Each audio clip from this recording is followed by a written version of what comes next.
안녕하세요. 피부와 마음을 면밀히 살피는 곳 한방아린의 피부마음 진료실입니다. 예전에는 아토피 피부염이 영유아기에 발생해서 성장을 함에 따라서 자연스럽게 좋아지는 것으로 알려져 있었으나 요즘은 소아 아토피 그리고 성인 아토피로 이행, 재발되는 경우가 굉장히 많습니다.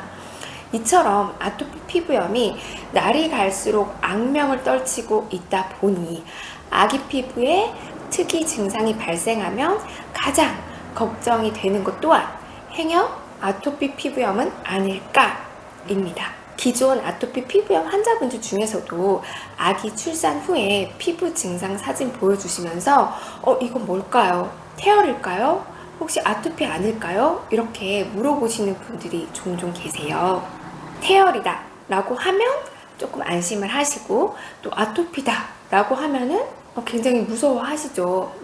근데 또 태열과 아토피가 굉장히 또 다른 의미는 아니에요. 그러나 우리 통념적으로 이제 태열이라고 하면 이건 아기가 태어나자마자 일시적으로 생긴 증상이고, 시간이 가면서 아이가 좀 더 크면 자연스럽게 낫는다라는 그런 보이지 않는 의미를 같이 담고 있는 것이죠. 그러면 태열이 진짜 뭔지, 태열을 어떻게 관리하는 게 좋을지 오늘 한번 말씀드려 보려고 합니다. 태열은요, 옛 고전 문헌을 보면 사실은 피부 증상에만 국한된 것이 아니라 아기가 태어난 직후 열증으로 보이는 많은 증상들을 포괄하고 있어요. 동의보감에서는 태열이란 태중에서 열을 받아서 태어나면서부터 얼굴이 붉고 눈을 잘 뜨지 못하며 대변이 굽고 소변이 노랗고 붉으며 젖을 잘 먹지 못하는 것이다 라고 나와 있어요. 다른 문헌에서도 태열의 징후로서 눈이 붉고 얼굴이 붉고 온몸이 붉어지고 또 잘 울고 잘 놀라는 이런 것들까지 담고 있거든요. 이렇게 옛 한의학 서적을 보면 태열은 피부염에 국한된 증상이 아니었지만 현재 사람들에게 일반적으로 통하는 의미의 태열은 보통 출생 직후부터 돌 즈음까지 머리, 얼굴, 몸 등이 붉어지고 진물이 나거나 노란 딱지 등이 지는 피부 질환을 통칭하고 있습니다. 즉 태열은 현대 의학적인 용어로는 영아기에 나타나는 습진이라고도 할 수 있는 거예요. 아기가 딱 태어나면요, 조리원에서부터 이렇게 유독 얼굴이 좀 붉긋붉긋한 아기들이 있거든요. 그리고 집에 딱 와서부터는 갑자기 얼굴에 막 비립정도 생기고 두피나 눈썹 주변 이렇게 귀처럼 피지 분비가 왕성한 부위에는 기름진 노란 딱지나 각질이 많이 생기는 친구들도 있어요. 그리고 이렇게 접히는 부위 같은 경우에는 이렇게 붉어지면서 짓무르듯이 보이는 경우도 있고, 복부나 등, 허벅지 일부가 붉어지면서 여드름처럼 이렇게 오돌토돌토돌 올라오는 경우도 사실 굉장히 흔해요. 그리고 침도, 기저귀 발진, 땀띠 이런 것들은 이 시기에 나타날 수 있는 굉장히 흔한 접촉성 피부염의 원인이죠. 이렇게 지루성 피부염이나 접촉성 피부염은 다 습진의 범주에 들어갑니다. 그래서 사실 우리가 원하는 그 태열로 끝이 날지 이게 계속 다른 피부 질환으로 이어질지는 사실은 시간이 지나 봐야 아는 거예요.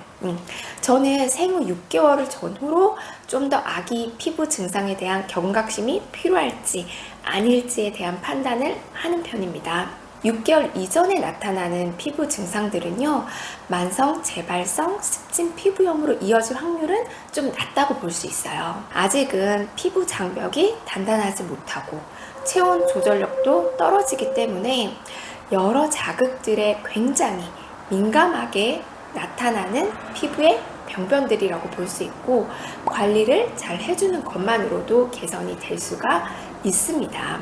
그런데 6개월이 지나고도 환부가 자꾸 넓어지고 막 아기가 가려워하고 이젠 또 이유식을 시작하잖아요. 이렇게 음식에 알러지 반응이 크다, 보인다 라고 하면 알러지 검사도 해보고 보다 정확한 진단을 받아봐야겠죠. 이전에는 아토피가 의심되더라도 말 그대로 의심이 된다 또는 이완될 가능성이 있다 정도로 이야기할 수밖에 없답니다. 그리고 아토피에 대한 진단 기준은 주 진단 기준 3가지와 보조 진단 기준 14가지가 있어요. 주 진단 기준 중에 2가지 이상, 보조 진단 기준 중에 4가지 이상이 해당되면 아토피 피부염으로 진단할 수 있으니 이 기준표를 한번 참고해 보시길 바랍니다. 자, 이제 중요한 태열 관리법입니다. 사실 굉장히 기본적인 것들이에요. 첫 번째, 가장 중요한 거는요, 바로 온도 조절입니다. 실내 온도 한 22도에서 24도 정도 권장되죠.